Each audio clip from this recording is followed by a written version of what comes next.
পড়ছিলাম আমার বোবা ফুল, কলমে তৃপ্তি ইহসান নওরা। পর্ব সংখ্যা ৫৭ এর প্রথমার্ধ। ত্রিতল বাড়িটির অধিকাংশ কাঁচ দ্বারা তৈরিকৃত। Ground floor garage system. দ্বিতীয় ফ্লোরে যাওয়ার সিঁড়ি বাহির থেকেই। সুখ এতক্ষণে খুঁটিয়ে খুঁটিয়ে প্রত্যক্ষ করেছে চারদিক। জায়গাটা ভীষণ সুন্দর। বর্ণ পিছু থেকে হাঁটছে সিঁড়িতে। সুখ তার আগে আগে। আচানক ঘুরে গেল।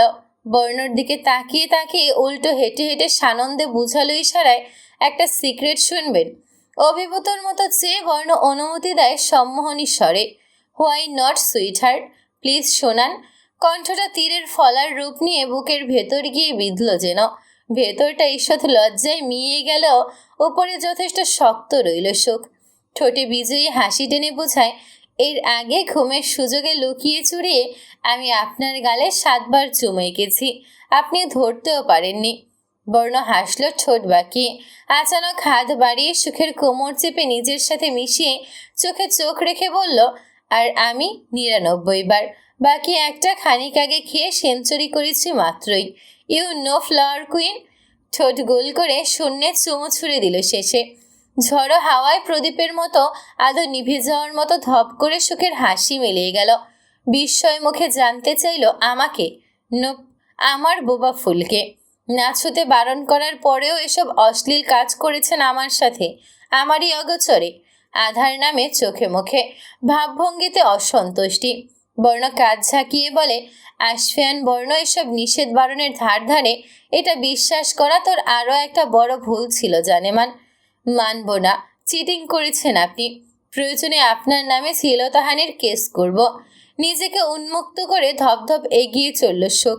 পেছন থেকে আশফিয়ান বর্ণর অপ্রকৃতিস্থের মতো গা দুলানো হাসি ভেসে আসছে। সেই হাসিতে চারপাশ ভরে উঠল। মনে হয় শেষ কখন এমন শব্দ করে প্রাণ ভরে হেসেছিল কে জানে। একবার ঘুরে দেখার স্বাদ হলেও সুখ ঘুরল না পিছু। চিটিংবাজ, মিথ্যেবাদী লোক, ধৈর্যশীল চরিত্রবান নম্রভদ্র পুরুষ বলে মনে মনে এতদিন যা প্রশংসা করেছিল, সব জলে ভাসিয়ে দিল লহমায়। প্রবেশদ্বারে পৌঁছে থম মেরে দাঁড়ায় সুখ। দরজা এমনিতে খুলবে না, ডুয়েল সিকিউরিটি সিস্টেম, অর্থাৎ পাসওয়ার্ড এবং ফিঙ্গারপ্রিন্ট দুটোই প্রয়োগ করতে হবে। স্তব্ধ হয়ে চেয়ে রইল সুখ যখন পাসওয়ার্ড হিসেবে বর্ণ আমার বোবা ফুল প্রেস করলো এবং এরপর তার হাত টেনে ডিভাইসের উপর চেপে ধরল। অমনি ডোর আনলক খুলে গেল আপনা আপনি। তৎক্ষণাৎ প্রতিক্রিয়া দেখানোর পদ্ধতি খুঁজে না পেয়ে স্থির হয়ে থাকে সুখ। ভেতরে পা মারাতে গেলে বর্ণ রুখে দিল। Wait a minute sweetheart. পরপর একা একাই ভেতরে গেল। এরপর পুনরায় এলো হাতে একটা ডার্ক চকলেট নিয়ে, সুখের প্রিয় খাবারের অন্যতম। রাজার রাজ্যে রানীকে হৃদয়পূর্ণ অভ্যর্থনা। বশ্যতা শিকারের সদৃশ্য ঈষৎ মাথা নামায়, যেন সম্মান প্রদর্শন করল। সুখ বিহব্বল চেয়ে বর্ণর হাতে খাইয়ে দিতে গিয়ে মত পাল্টে নিল পরক্ষণে। অর্ধেক নিজের মুখে পুড়ে সুখের কাছাকাছি চলে এলো আচমকা। এরপর ঠোঁটের সামনে বাড়িয়ে দেয়। দিশেহারা সুখ তখন অস্থিরতায় কাতর, হৃদস্পন্দন টালমাটাল। ধীরে এগিয়ে বাকি অর্ধেক চকলেট মুখে নিয়ে ঢোক গিলে নজর নামিয়ে নিল। বর্ণ তার থুতনিতে ধরে মুখ উপরে তুলে ভ্রু নাচিয়ে বলল, আরে বাহ। আশফিয়ান বর্ণকে নিজের আগে পিছে চরকির মতো ঘুরিয়ে এখন তার সান্নিধ্যে লজ্জায় চোখটাও তুলতে পারছেন না মিসেস ফারিস্তা সুবহান সুখ। Not bad. বর্ণর হাতে হাত রেখে সুখ অভ্যন্তরে প্রবেশ করে। বিস্মিত চোখে ফ্যালফ্যাল দৃষ্টি বোলায় চতুর্দিকে। এটা মানুষের হাতে তৈরি আবাস নাকি কল্পনার ক্যানভাসে যেমন খুশি তেমন আঁকো এর মতো ড্রিম হাউস? ফ্লোরের স্বচ্ছ কাচ, তার নিচে অসংখ্য dark red rose a dark green পাতাও আছে দেখে মনে হচ্ছে পানির উপর কালচে রক্তিম গোলাপ ভেসে আছে। পা দিলেই ডুবে যাবে, অথচ সুখ ডুবল না। ডুববেই বা কেন? এটা তো কাচ এবং কাচের তলদেশে কোনো দক্ষ শিল্পীর তৈরি আধুনিক ডিজাইন। আশেপাশের সকল আসবাবপত্রে আভিজাত্য ছুঁয়ে ছুঁয়ে পড়ছে যেমন। কি সুন্দর, চোখ ধাঁধানো। সুখ আশ্চর্যজনিত মুখে জানতে চায়, এটা আপনি বানিয়েছেন? নো, দক্ষ আর্কিটেক্ট। সুখ হতাশ চোখে তাকাতেই ধীর গলায় বলল, যদিও অর্ডার আমার ছিল। রোদের তেজ আজ প্রখর। পৃথিবীতে নিজের রশ্মি বিলিয়ে দিয়ে মহাশয় সদা ব্যস্ত। কপালে চিকচিকে বিন্দু বিন্দু ঘামের উৎপাত। ভার্সিটি থেকে বেরিয়ে এদিক ওদিক নজর ছিটিয়ে নেয় তুফা।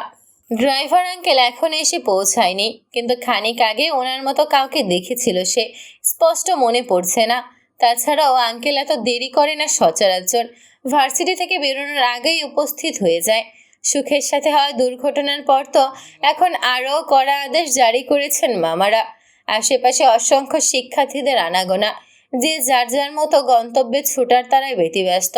সবাই তাকে সাথে করে ধীর পায়ে রাস্তার পাশ ঘেঁষে হাঁটা ধরে সে। সুবাইতা তার সঙ্গী, এটা ওটা কথা আদান প্রদান করে হাঁটছিল দুজন। হঠাৎ সামনে এসে বাইক পথ আটকায়। হেলমেটে মুখ ঢাকা থাকলেও এক দেখায় তোফা চিনে নিল মানুষটা কে হতে পারে। সহসা থেমে গেল পদযুগল। মাহির হেলমেট খুলে আর চোখে এক ঝলক সুবাইতাকে লক্ষ্য করে তোফার দিকে চেয়ে রইল, যেটা প্রচণ্ড অস্বস্তিকর কারণ হলো তার। মৃদু হেসে সুবাইতাকে বিদায় জানায়। ওই তো আঙ্কেল চলে এসেছে। আজ যা তাহলে, আগামীতে দেখা হচ্ছে। সত্যি মেয়েটার বাবা নিতে এসেছে, রোজ আসেন তিনি। তোফার কাছ থেকে হাসি মুখে বিদায় নিয়ে সে চলে যায়। কোনা চোখে মাহিরকে পরখ করতে ভুলল না। আপনি এখানে হঠাৎ? ভার্সিটিতে কোনো কাজ ছিল বুঝি? এরপর বলল তড়িঘড়ি দেখিয়ে, ও সরি, অনধিকার চর্চা করে ফেললাম বোধহয়। মাহির বিষয়টি এড়িয়ে গেল, গম্ভীর মুখে বলল পেছনে উঠে বসো। বুকে হাত বেঁধে ভ্রু গুটিয়ে নেয় তোফা। ওহো, উঠে এসো পেছনে। দুঃখিত মাহির ভাই, আপনার কথাটি রাখতে পারলাম না। ড্রাইভার আঙ্কেল এলো বলে। আপনি বরং আজ আসবেন না আঙ্কেল। মানে মানে সিম্পল, আঙ্কেল আজ আসছে না। তোমায় বাড়ি পৌঁছে দেওয়ার দায়িত্বটা আমি নিয়েছি। থ্যাংক ইউ ভেরি মাচ, কিন্তু আপনার সাথে যাওয়া হচ্ছে না। ট্যাক্সিতেই চলে যাব আমি। তোফা হাঁটা ধরল পরপর। মাহির বাইকের স্পিড কমিয়ে তার পাশাপাশি। মেয়েটা থেমে গেল। অদৃশ্য ক্ষোভে মেজাজ চড়ে যাচ্ছে মানুষটার উপর। বলল তাতে দাঁত চেপে, এটা কেমন ম্যানার্স ভাই? সামনে বিয়ে হতে চলেছে আমার। বিয়ের আগে হবু শ্বশুরবাড়ির লোকজন আড়ালে আবডাল থেকে বউকে অবজারভেশনে রাখে। মাঝ রাস্তায় আপনার সাথে এভাবে দেখলে অন্য কিছু ভেবে নেবে। বলা যায় না, বিয়েটা ভেস্তেও যেতে পারে। তুমি বিয়েতে রাজি? তোফা অবলীলায় জবাব করে নিঃসংকোচে, হব না কেন? আমার কোনো পছন্দ নেই, কারোর সাথে সম্পর্ক নেই, ভালোবাসার মানুষই নই। অতঃপর রাজি না হওয়ার কোনো কারণও নেই। মাহির অল্পক্ষণ কেমন করে তাকিয়ে থাকে এক দৃষ্টে, এরপর আস্তে করে জানতে চায় ভালোবাসার মানুষও নেই। এতে কোনো সন্দেহ? পরস্পরের দৃষ্টি থমকে গেল এক মুহূর্তের জন্য। মাহির প্রত্যুত্তর করতে পারে না। বর্ণ এই সপ্তাহের কথা বললেও তারা আসেনি তোফাকে দেখতে। আগামী সপ্তাহে আসার নিশ্চয়তা দিয়েছে নাকি? মাহির একবার জানতে চেয়েছিল বর্ণর কাছে তোফার হবু বর কেমন। বিনিময়ে বর্ণ জবাব দিয়েছে, যেই ছেলে বুকের পাটা নিয়ে আসফিয়ান বর্ণের সামনে দাঁড়িয়ে তার বোনের হাত চাওয়ার হিম্মত রাখে, সেই তোফার উত্তম জীবনসঙ্গী। তার মানে যার সাথে বিয়ে ঠিক হয়েছে সে হয়তো বোকা, নয়তো অতি চালাক। মাহির তখন অবশ্য মুখ ফসকে বলে ফেলেছিল, বস, ছেলেটার মুখ ঠিকঠাক আছে তো? মুখে চবাচক শব্দ তুলে বাইক নিয়ন্ত্রণে রেখে মাহির ঘাড় বাঁকিয়ে পাশে তাকালো। তুফা সত্যি বাইকে ওঠেনি, ওই তো ট্যাক্সি করে যাচ্ছে। মস্তিষ্কে সব গুলিয়ে যাচ্ছে। অদূর থেকে মাহির দেখতে পেয়েছে ট্যাক্সির ভেতরে চেপে বসা তুফার চোখে জল। তাকেই কিছু করতে হবে এবার। অনেক তো হলো হৃদয়ের সংবরণ, পারলো আর কই? চিকেন ফ্রাইড রাইস দিয়ে গেছে একজন এসে। মেডিসিন নিতে হবে বর্ণকে। শোক তখন বেডরুমে চুপচাপ বসে। কখন বাড়ি ফিরবে প্রহর গুনছে। আমুকে না বলেই উন্মাদের মতো ছুটে এসেছিল যে। সে সময় বর্ণ খাবারগুলো প্লেটে তুলে তার হাতে ধরিয়ে দিল। বলল আদেশের সুরে খাইয়ে দে। আমি কেন? এতদিন কে দিয়েছিল? বর্ণ কপাল কুঁচকে চোখ তুলল। প্রশ্নটাতে অত্যন্ত বিরক্ত হয়েছে সে। বলল এতদিন বউ ছিল না বলে বাহাত আর চামচ দিয়েই কাজ চালিয়েছি, তো এখনো তাই করুন। সুখের কথা শেষ হতেই ইশারায় বলা হাতটা পিঠ মুচড়ে ধরে গায়ের উপর উঠে এলো প্রায়। তবে তুই আছিস কিসের জন্য? ফিসফিসিয়ে বলল। দম যায় সুখের। বর্ণকে এতটা নিকটবর্তী মানতে একটু কষ্টই হচ্ছে বটে। স্বপ্নের মতো লাগছে সবকিছু। দৃষ্টি সংকুচিত করে নিঃশব্দে ঠোঁট নাড়ল। আপনি থাকতে বাধ্য করছেন তাই।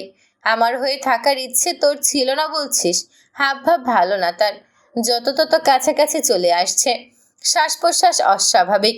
এখনই ঠোঁট দুটো ঠোঁট ছুঁয়ে দেবে। দম আটকে আচমকা রুখে দিল সুখ। বর্ণর ঠোঁটে তর্জনে ঠেকিয়ে বোঝায়, দিচ্ছি, খাইয়ে দিচ্ছি। অল্পক্ষণে অপলক চেয়ে সরে এলো বর্ণ। সুখ হাত ধুয়ে লোকমা তুলে মুখে পড়ে দেয়। তার চোখের দৃষ্টিরা সুখের কাঁপুনি, সংকোচ, জড়তা দেখে হাসছে যেন। শিরশিরে শীতল অনুভূতিতে সুখ বিভ্রান্ত। ঠক ঠক কাঁপছে হাত। বর্ণ ভ্রু গুটিয়ে এক ঝলক হাতটার দিকে চেয়ে এরপর সুখের ভীত মুখটা পর্যবেক্ষণ করে নিজ উদ্যোগে লোকমা মুখে তোলে। খেয়েছিস? ওপর নিচ মাথা ঝাঁকায় সুখ। বর্ণ বলল, দেখিনি তো। খেয়েই এসেছি। সেটাই তো বলছি, দেখিনি কেন? সুখ ফ্যাল করে তাকালো। বাড়িতে খেয়েছি, সেটা এখানে বসে আপনি কিভাবে দেখবেন? বর্ণ জবাব দিল না। প্লেটের বাকি অর্ধেক খাবারের দিকে ইশারা করে বলল, 2 মিনিটে প্লেট যেনা সাবার হয়। আমি ঘুমোবো। এখন কি আমায় ঘুম পাড়ানি গান শুনিয়ে ঘুম পাড়িয়ে দিতে হবে? সেটা তো পারবো না। বর্ণ হেসে বলল, গান শোনাতে হবে না, তবে ঘুমের মেডিসিন তোর কাছেই। সেটা কিভাবে? আগে খেয়ে নে, তারপর প্র্যাকটিক্যালি বুঝিয়ে দিচ্ছি। কিছু একটা মনে পড়তেই সুখ বলল ফ্যাকাশে মুখে, তখন বলেছিলেন শেষবারের মতো দেখতে চলে আসতে। কোথায় যাবেন আপনি? তর্স হইল না বর্ণর। সুখের কোলে মাথা রেখে শুয়ে পড়ল। বলল মোহিত গলায়, তোকে মুক্তি দিয়ে মরণের আগ পর্যন্ত আর কোথাও হারাচ্ছি না জানেমান। প্লেট হাতে নিয়ে শ্বাস চেপে বসে রয় সুখ। মস্তিষ্কে দুনিয়াবি অন্য কোনো চিন্তা হানা দিতে পারল না এই মুহূর্তে। নতুন নতুন অনুভূতির সাথে পরিচয় ঘটছে আজ। ধীরে চোখ নামিয়ে তাকায়। বর্ণ চোখ বুজে নিঃসংকোচে। কেমন মানুষ উনি? তাকে অনুভূতির জোয়ারে পিষ্ট করে নিজে এমন শান্ত কিভাবে আছে? বর্ণ মাথা তুলল হঠাৎ। বিরক্তি সুরে বলল, এত কাঁপাকাঁপি কিসের? এই তুলোর মতো শরীর নিয়ে আমার ভালোবাসা করাতে ছুটে এসেছিস, অথচ অল্প ছোঁয়াতেই নাজেহাল। দ্রুত বর্ণকে ঠেলে দিয়ে উঠে গেল সুখ। হাতের প্লেট রেখে অসহায় মুখাভাবে বোঝায়, আমি বাড়ি যাব, চলুন। বর্ণ হাত ধরে টেনে এক চুলো টলাতে পারল না, বরং উল্টো হ্যাচকা টানে তার হাতের বন্দিনী হয়ে বুকে হুমড়ি খেয়ে পড়ল। বর্ণ বলে, আজ থেকে আমরা এখানে থাকবো ফুল। তুই আমি, আমি তুই। অতঃপর আমরা। না থাকবে সমাজ, না থাকবে তাদের কথা, আর না থাকবে রীতিনীতি।